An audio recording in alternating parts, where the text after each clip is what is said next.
Bom dia, meu nome é Larissa. Hoje eu vou apresentar o Clube do Livro com o tema Tetralogia de Fallot.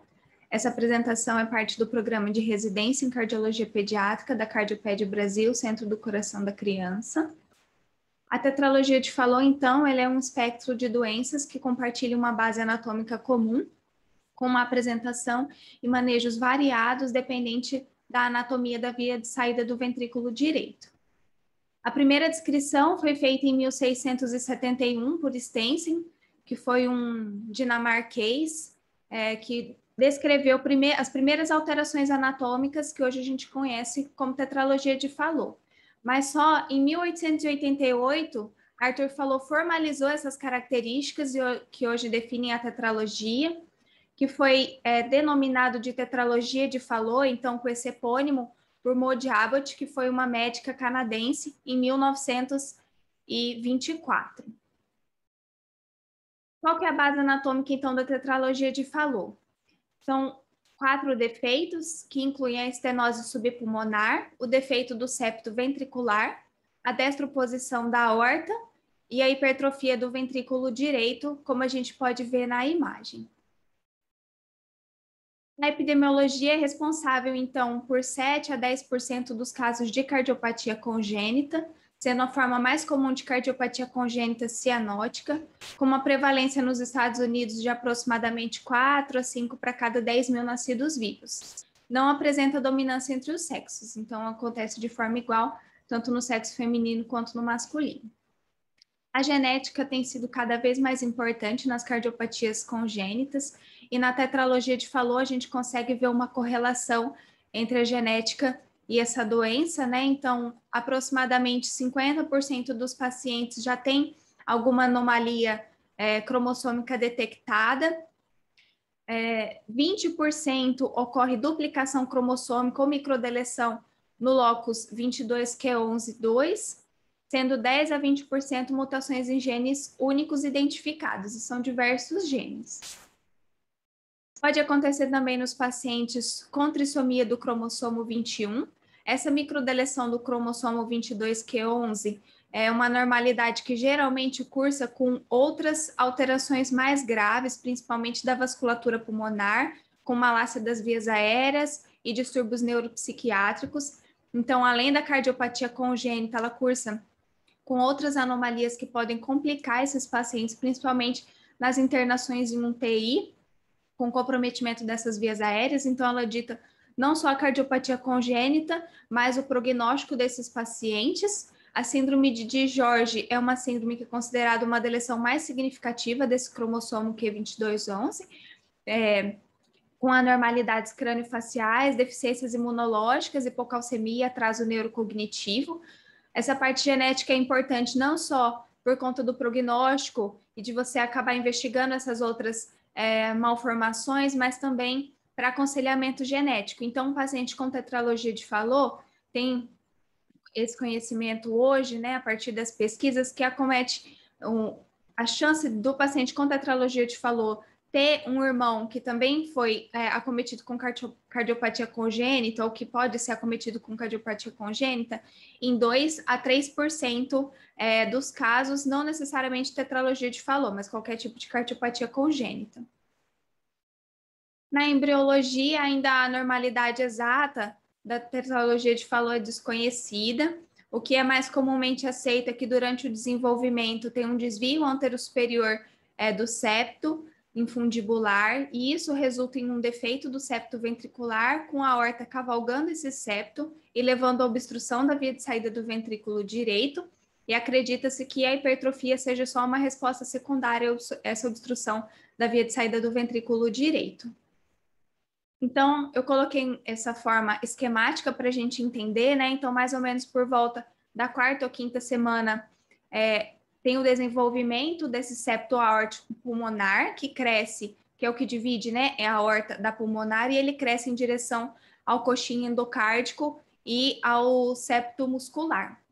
Então, esse crescimento é o que vai dar origem ao septo membranoso, e é essa alteração que está alterada na tetralogia de Fallot. Então, você tem uma deficiência na forma desse crescimento, em que o septo membranoso acaba tendo uma falha, né, que é a característica da CIV perimembranosa da tetralogia de Fallot, com desvio desse septo anterior, que faz uma obstrução da pulmonar e a falha, né, da comunicação desse septo infundibular com o septo muscular.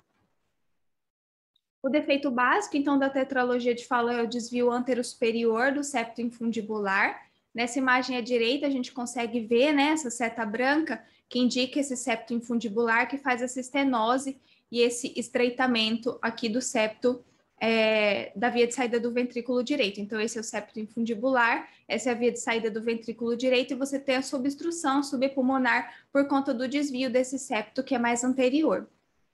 Você tem a aorta cavalgando a CIV, né, e uma hipertrofia do ventrículo direito. Na imagem à esquerda, a gente consegue ver imagens de cateterismo que mostram essa obstrução. Então, você vê como a hipertrofia infundibular ela acaba limitando o fluxo do ventrículo direito para pulmonar. Então, as características anatômicas básicas, eu coloquei esse desenho para ficar mais esquemático, né? Então, a tetralogia de Fallot, ela é caracterizada por esse cavalgamento da aorta no septo ventricular, uma estenose pulmonar, que geralmente é subpulmonar, uma hipertrofia ventricular direita, e esse aí a gente coloca o boot shape, né? Que é a característica vista no raio-x, que eu vou mostrar mais para frente, que é um coração em forma de bota. Então, as características, a obstrução muscular da via de saída do ventrículo direito, então ali em destaque a gente tem o septo infundibular, a gente consegue ver aqui, né, que é um septo infundibular bastante hipertrofiado, muscular, essa aqui é a via de saída do ventrículo direito, então essa é a parede anterior do ventrículo direito, aqui a gente tem a via de saída do VD e aqui a pulmonar, a gente consegue ver que é bastante estreitado pelo desvio anterior e superior desse septo. Esse asterisco é a CIV, né? Então, a gente tem essa comunicação interventricular, né? Do ventrículo esquerdo e aqui do ventrículo direito. Essa é a válvula tricúspide e a válvula aórtica. Então, aqui a gente já consegue ver os limites dessa CIV. Mais superior, o componente da CIV, então, é a parede do septo infundibular. Mais inferior, esse septo trabecular ou muscular. Mais póstero inferior, a gente tem a continuidade dessa válvula tricúspide com a válvula aórtica e mais superior a própria válvula aórtica. O defeito do septo ventricular, então, geralmente, ela é uma CIV perimembranosa, não restritiva, geralmente são defeitos grandes, ele pode ser perimembranoso com extensão para via muscular, e a aorta cavalgando esse septo. Aqui a gente tem uma atresia pulmonar, então, na verdade, a gente não tem a via de saída do ventrículo direito, né? A gente tem só uma parte muscular do septo infundibular. A destroposição da aorta ou cavalgamento da aorta, então, à esquerda a gente tem uma peça anatômica que mostra essa aorta que cavalga o septo, né? Então, que sai tanto do ventrículo direito quanto do ventrículo esquerdo.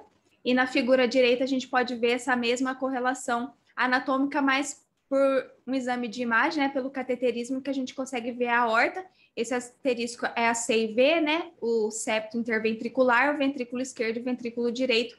Então, com esse fluxo, tanto do ventrículo direito quanto do ventrículo esquerdo. E a hipertrofia do ventrículo direito, que está presente em todas as imagens, que é considerado como uma resposta, né, do ventrículo direito a essa obstrução. Então, aqui a gente tem aqui a via de saída pulmonar, esse aqui é o septo infundibular, essa aqui é a CIV, e mais posterior à aorta, com um ventrículo direito bastante hipertrofiado. As variações anatômicas. Então, o grau de cavalgamento da aorta pode variar bastante.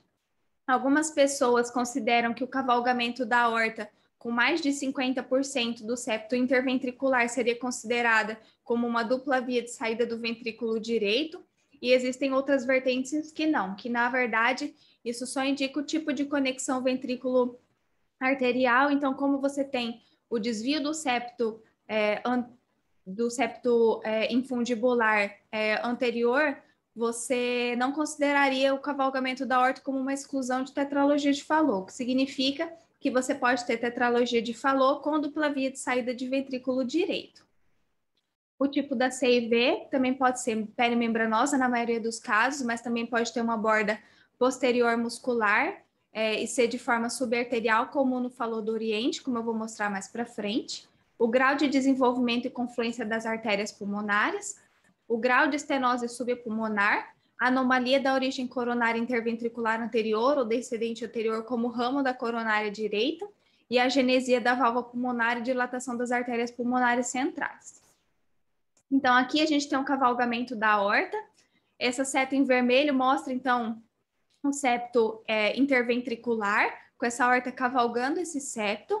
Essas duas setas em verde geralmente são onde a gente mede, né, a CIV, porque é onde vai ser feita a correção. Então, geralmente, as medidas da CIV na tetralogia de Fallot tem essa localização.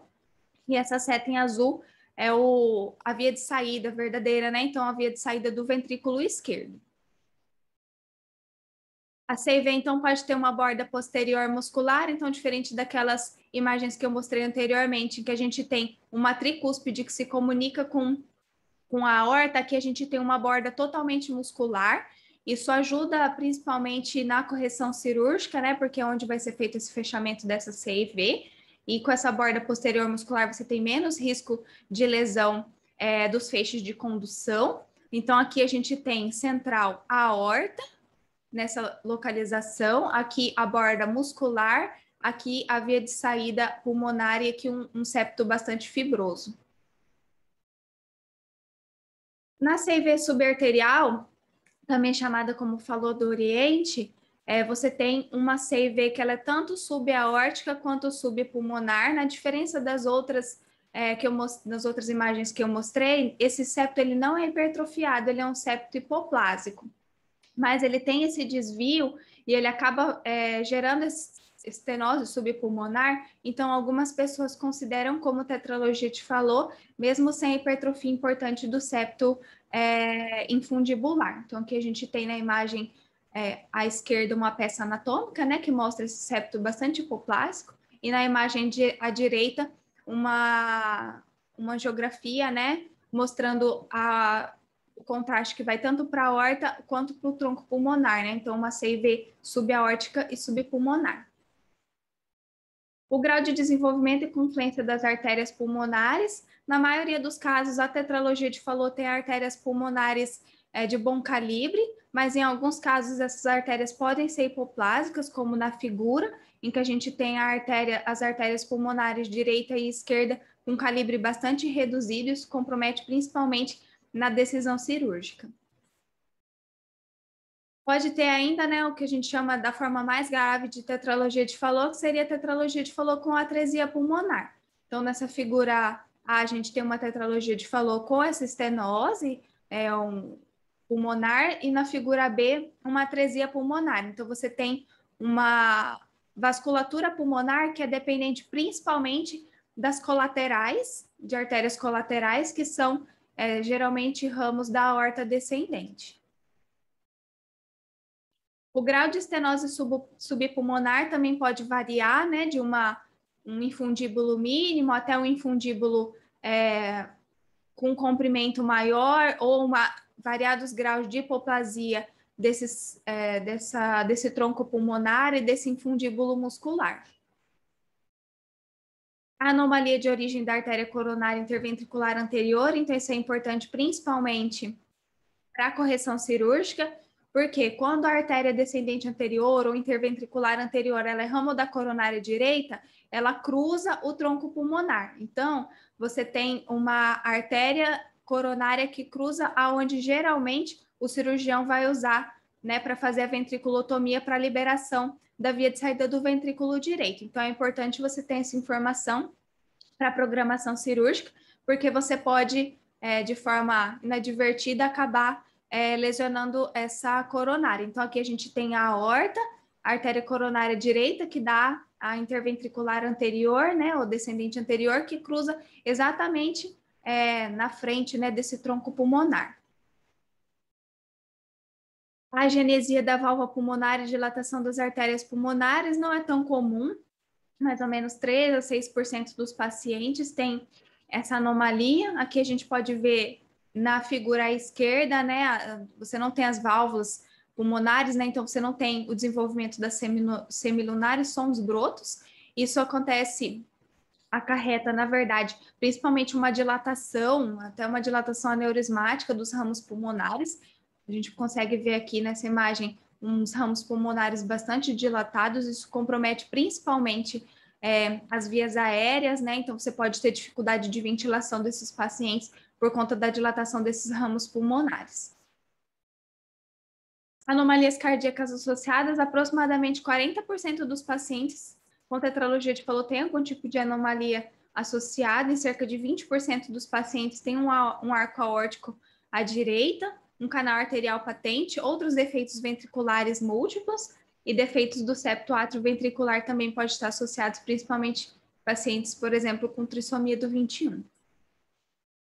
Aqui, então, na figura A, a gente tem um arco aórtico de anatomia habitual, né, para a esquerda.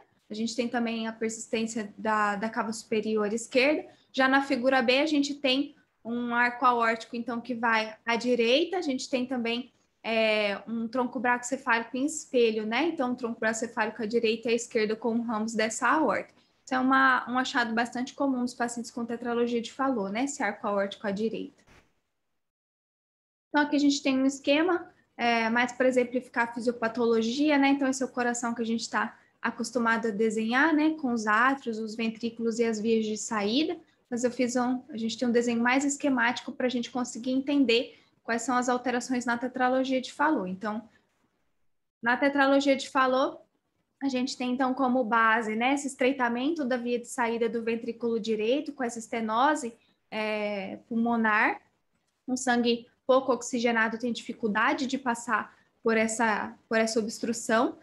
Associado a isso, a gente tem uma CIV, então a gente tem uma via de escape para esse sangue pouco oxigenado que acaba passando do ventrículo direito para o ventrículo esquerdo em algumas ocasiões, além do cavalgamento da aorta. Então, a gente tem um sangue que vai pouco oxigenado da direita para a esquerda, mistura, né, no ventrículo esquerdo e vai para a aorta.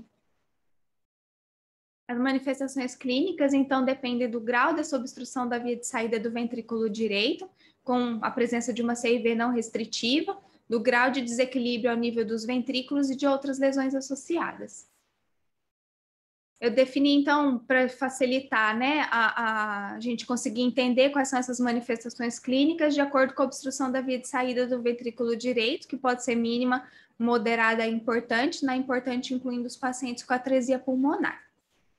Então, nos pacientes com tetralogia de Fallot, com obstrução mínima da via de saída, que são os chamados, né, os PINC Fallot, ao nascimento, geralmente esses pacientes têm uma resistência vascular pulmonar mais aumentada, com uma pressão pulmonar mais elevada, com uma pouca diferença, né, de pressão entre o ventrículo direito e o ventrículo esquerdo, e por isso um fluxo reduzido da esquerda para a direita, e eles geralmente são assintomáticos ao nascimento.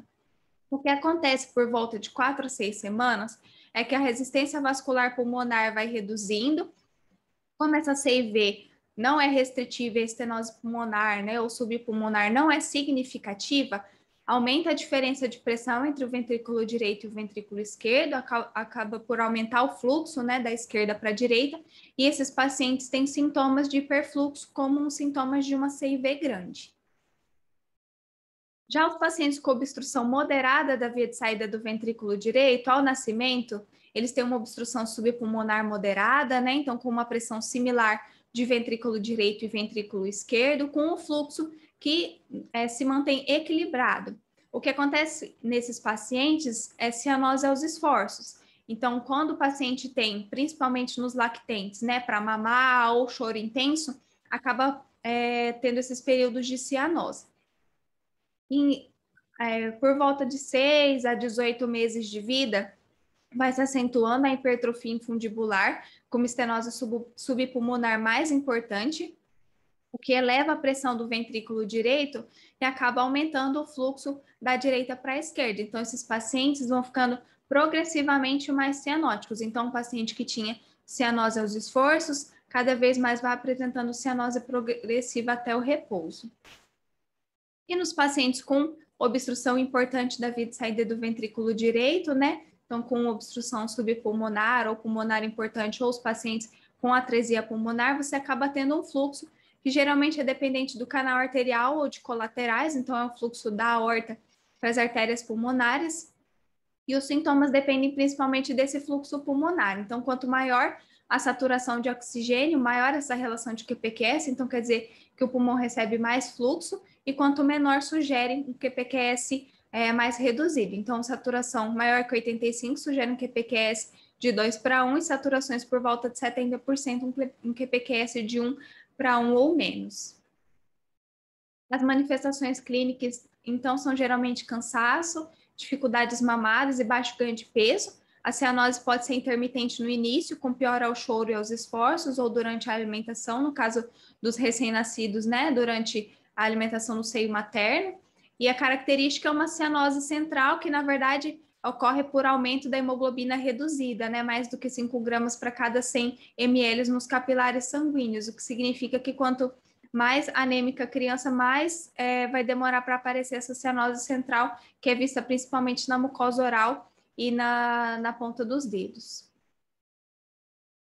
As manifestações clínicas, então, em crianças maiores que não fizeram a correção cirúrgica, podem apresentar baqueteamento digital e adotar a posição de cócoras para aumento da resistência vascular sistêmica e aumento do retorno venoso. Então, aumento da resistência vascular sistêmica, ela aumenta, diminui, na verdade, o shunt direita e esquerda, né? Então, você tem uma melhora da sintomatologia. As crises de hipóxia, então, são episódios importantes para a gente ter conhecimento nos pacientes com tetralogia de Fallot. Também é chamado de crise de cianose, de hipercianose ou de TET-SPEL. Os mecanismos propostos não são bem elucidados ainda, mas acredita que seja por aumento da contratilidade infundibular, vasodilatação periférica, hiperventilação e estimulação dos mecanorreceptores do ventrículo direito, que geram uma oclusão transitória e aguda da via de saída do ventrículo direito. Geralmente aparecem quando o bebê fica mais agitado, irritado, pode aparecer em caso de dor, febre, anemia, hipovolemia. Acontece mais pela manhã, mas pode acontecer em qualquer período do dia. Pode acontecer também durante a alimentação ou em crianças mais velhas com a doença não corrigida, pode acontecer após o exercício vigoroso.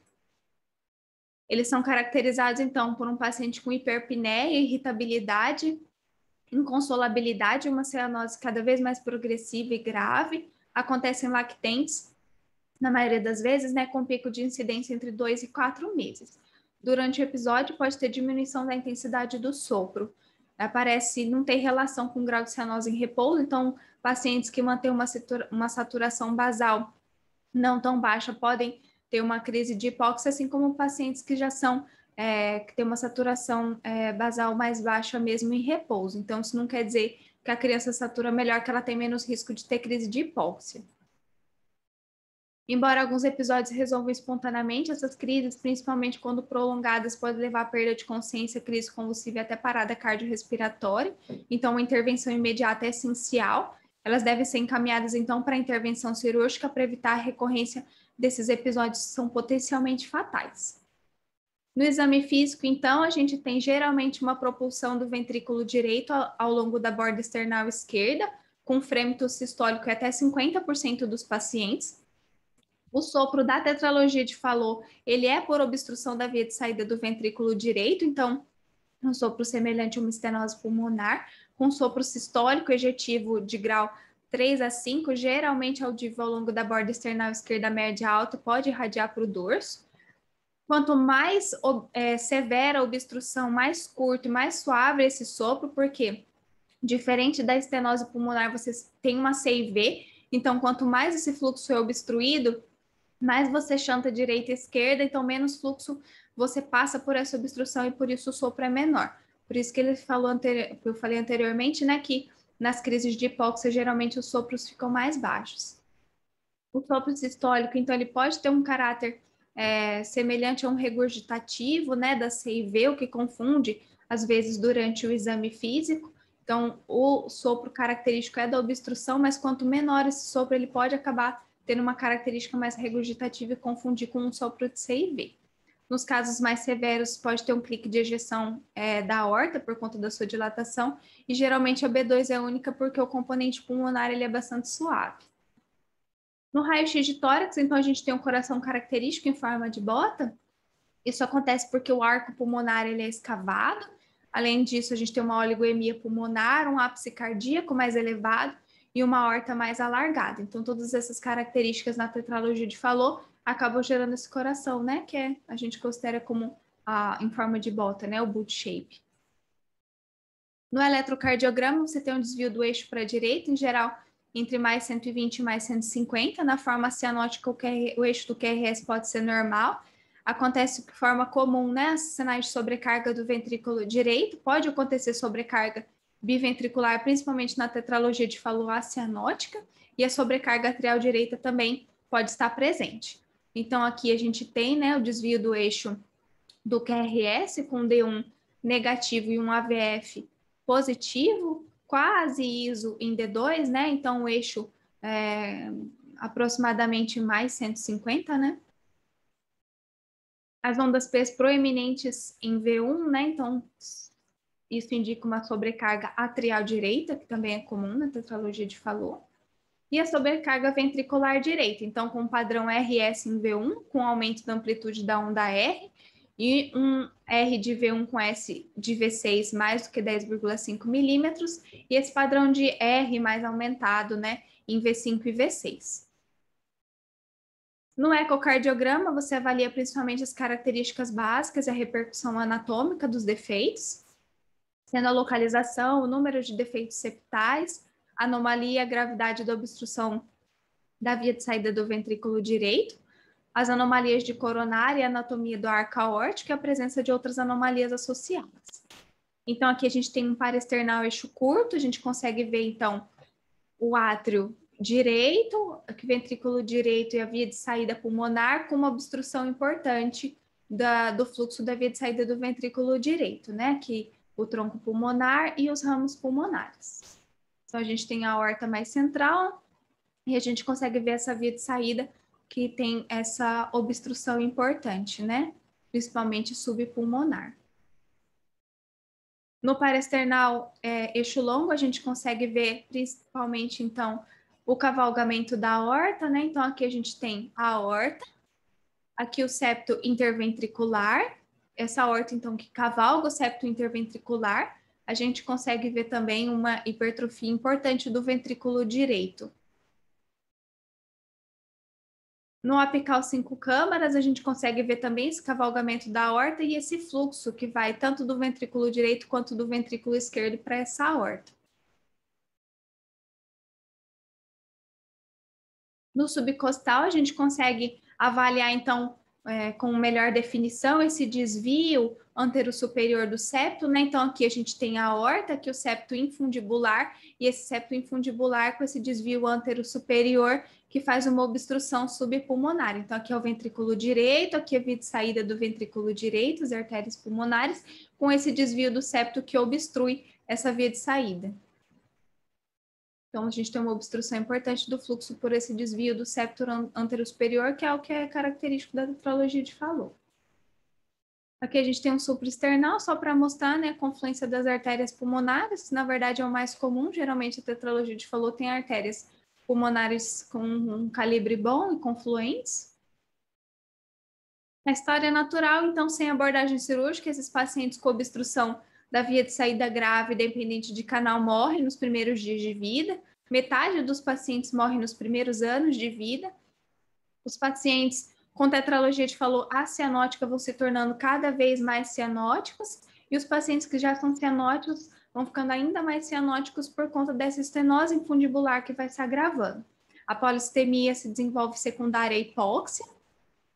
As crises de hipóxia são potencialmente fatais, né, principalmente em lactentes. Pode haver retardo de crescimento e desenvolvimento neurológico. A presença de abscesso cerebral e acidente vascular cerebral são raros, mas podem acontecer. Alguns pacientes, principalmente aqueles com tetralogia de Fallot grave, podem desenvolver regurgitação aórtica. E as coagulopatias também são complicações tardias da cianose prolongada.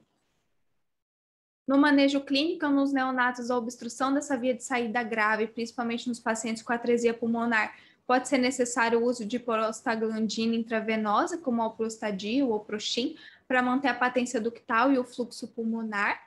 No tratamento da insuficiência cardíaca, geralmente é feito por manejo de diurético e digoxina.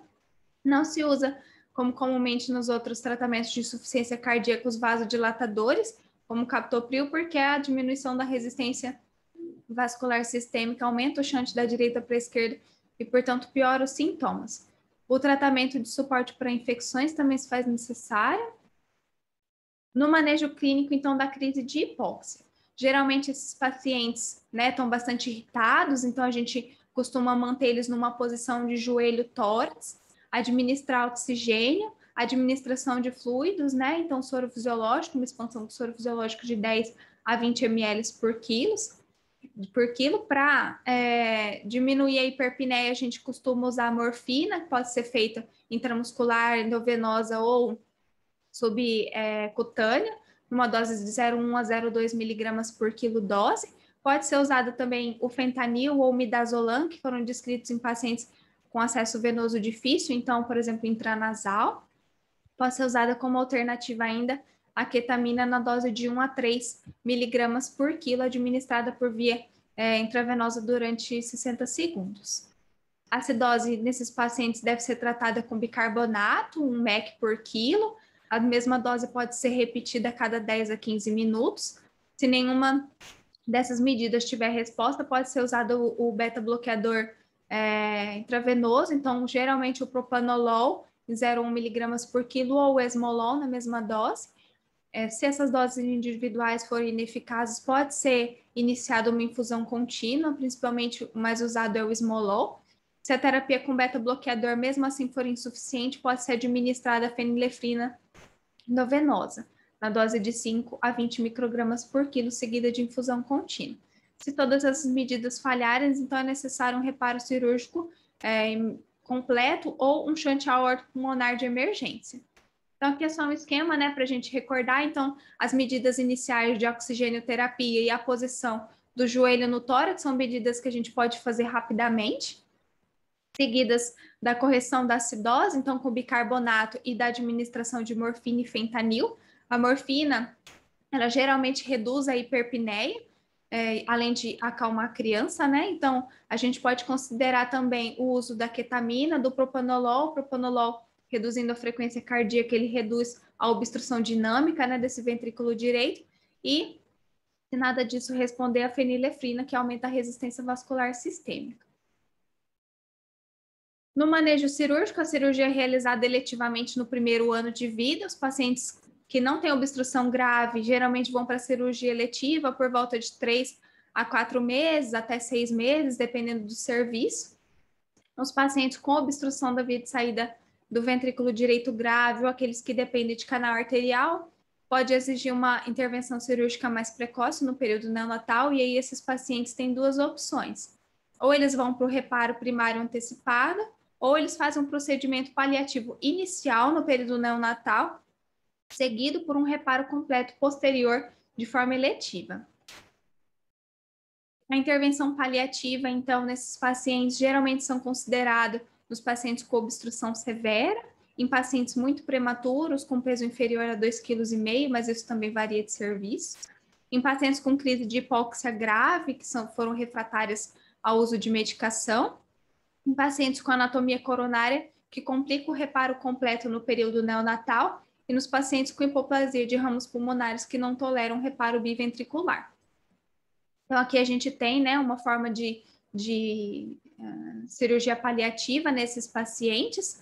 A figura à esquerda é um Blalock clássico, né, que coloca a subclávia direita na artéria pulmonar direita.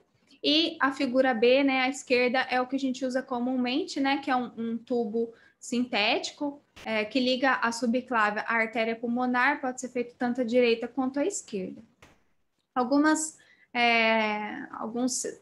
centros, né, também estão adotando alguns protocolos paliativos de colocação de stent em canal arterial, alguns outros procedimentos hemodinâmicos, mas não tem se definido qual é a melhor conduta para esses pacientes quando você decide fazer o paliativo. Se é esse procedimento cirúrgico, como o de Blalock, que é o mais utilizado, ou se procedimentos hemodinâmicos, como a colocação de stent no canal arterial, por exemplo. O manejo cirúrgico, então, um reparo completo. Os principais objetivos são alívio da obstrução da via de saída do ventrículo direito, a separação completa entre as circulações pulmonares e sistêmicas, a preservação da função do ventrículo direito e minimizar a incompetência valvar pulmonar após o procedimento. Então, a gente pode ter, na técnica cirúrgica, um reparo que eles falam que é transatrial ou por ventriculotomia. A decisão quanto à via cirúrgica geralmente varia, né, de serviço para serviço, ou até mesmo de acordo com a anatomia do paciente.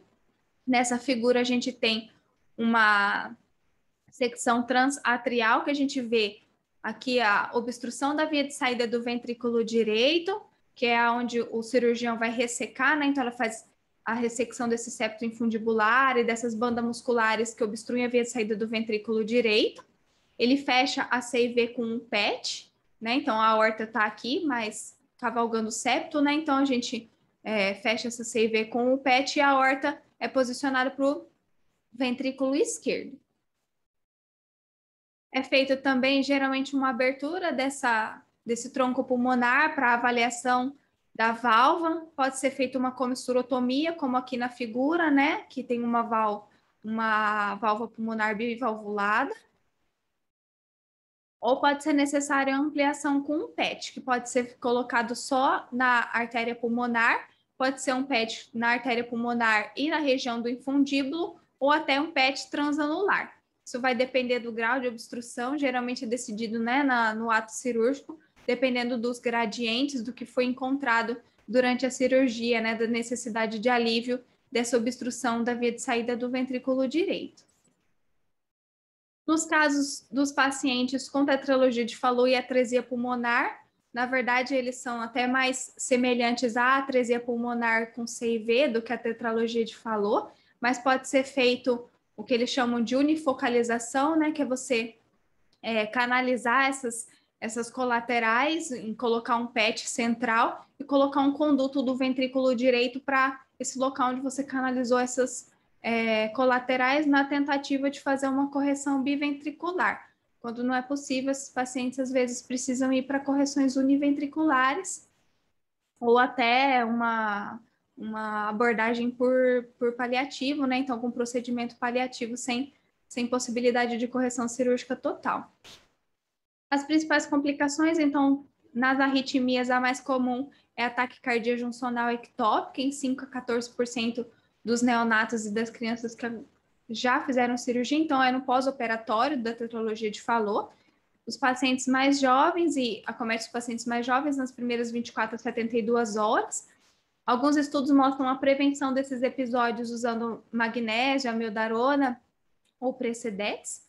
A sedação, hipotermia e a redução de inotrópicos são os tratamentos de primeira linha, e o agente antiarrítmico mais utilizado é a amiodarona, que geralmente o paciente retoma um ritmo sinusal normal em 1 a 5 dias de tratamento.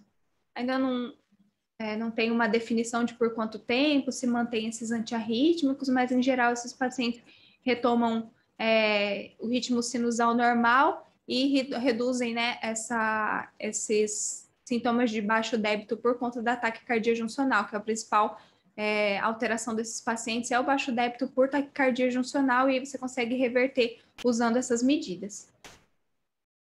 As indicações de substituição valvar pulmonar, então, a insuficiência pulmonar ela é até esperada nos pacientes pós-correção de tetralogia de Fallot, principalmente naqueles que colocaram PET transanular.